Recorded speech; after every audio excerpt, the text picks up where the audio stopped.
Why the pizza? When you can dive right in. Why let things simmer when you can cook up a storm? Why live life in half measures when you can live it to the brim?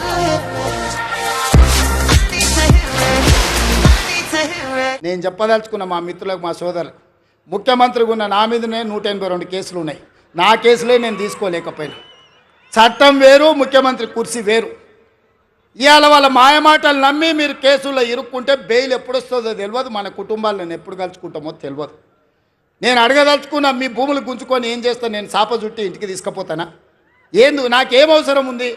ఇవాళ 1300 ఎకరాలు కొడంగల్లో భూమి తీసుకుంటే నేను పట్నం తీసుకుపోయేది ఉందా, లేకపోతే కొండారెడ్డిపల్లికి తీసుకుపోయేది ఉందా? ఆ రుణం తీర్చుకోవాలని ఆ కొడంగల్ నియోజకవర్గంలో 20-25 వేల మంది నిరుద్యోగ యువకులకు, ముఖ్యంగా ఆడబిడ్డలకు ఉద్యోగాలు కల్పించి ఉపాధి నెరవేర్చి పరిశ్రమలు స్థాపించి అభివృద్ధి చేయాలని నేను ప్రయత్నం చేస్తే 1300 ఎకరాలు కూడా భూసేకరణ జరగకుండా అధికారుల మీద దాడులు చేసి ఈరోజు అమాయకులను కేసులలో ఇరికిచ్చారు. ఒక్క కేసీఆర్కే గజ్వాల్లో 1000 ఎకరాల ఫామ్ హౌస్ ఉంది. నీ ఒక్కనికి 1000 ఎకరాల ఫామ్ హౌస్ ఉండొచ్చు, కానీ మా దగ్గర 1300 ఎకరాలలో ఒక పారిశ్రామిక వాడ ఉండొద్దు. ఒకసారి ఆలోచన చేయండి మిత్రులారా. ఇవాళ ఈ జిల్లాను అభివృద్ధి చేయాలంటే ఆనాడు నాగార్జున సాగర్ కడితే రైతులు మునగలేదా? శ్రీశైలం ప్రాజెక్టు కడితే మా కొల్లాపూర్ మునగలేదా? పాలమూరు రంగారెడ్డి కల్వకుర్తి ఎత్తిపోతలు కడితే మా కొల్లాపురాలు 3 సార్లు భూములు పోయినోళ్ళు భూములు పోయి ఒక్కసారి కాదు 2 సార్లు 3 సార్లు కొల్లాపూర్ ప్రాంతంలో భూములు ముంపు గురైన బాధను దింగమిగుంటున్నారు. ప్రభుత్వం నుంచి సహాయం అందించమన్నారు, కానీ కొట్టాలంటే మా బిడ్డలు కొట్టకపోదురా? ఆయల్లో అధికారుల మీద దాడులు చేయాలంటే శ్రీశైలం వస్తుండేనా? నాగార్జున సాగర్ పూర్తి అవుతుండేనా? జూరాల అవుతుండేనా? ఏటిగడ్డ పౌరుషం, నడిగడ్డ పౌరుషం మీకు తెలియదా? ఒకవేళ అడ్డుకోవాలంటే నడిగడ్డ మీద ఎవడైనా భూ సేకరణ చేస్తుండేనా? కానీ అభివృద్ధి జరగాలంటే ఏదో ఒక రైతు కొంత నష్టపోవాలి. భూమి అనేది మన ఆత్మగౌరవం, భూమి అనేది మన అమ్మ లాంటిది. అమ్మతో మనకు ఎంత అనుబంధం ఉంటుందో మన భూమితో అంతే అనుబంధం ఉంటుంది.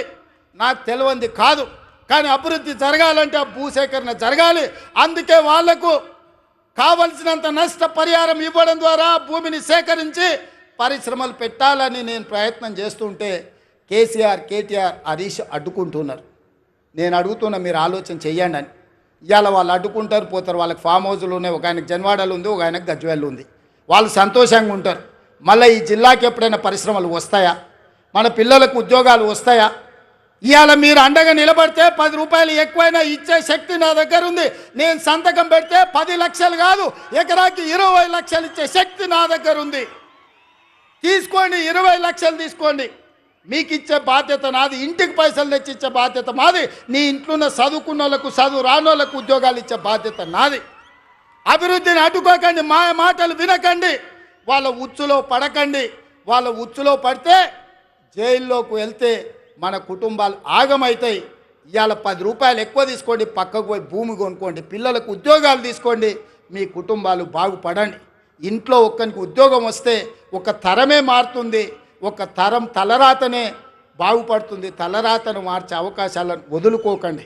ఇవాళ ఈ జిల్లా మీద పగబట్టి ఈ జిల్లాను అభివృద్ధిని అడ్డుకోవాలని సాగునీటి ప్రాజెక్టులలో కాళ్ళలో కట్టబెడుతున్నారు. పరిశ్రమలు దేవాలంటే భూసేకరణ జరగకుండా అడ్డుపడుతున్నారు. ఇవన్నీ కూడా ఈ జిల్లా గమనించాల్సిన అవసరం ఉన్నది.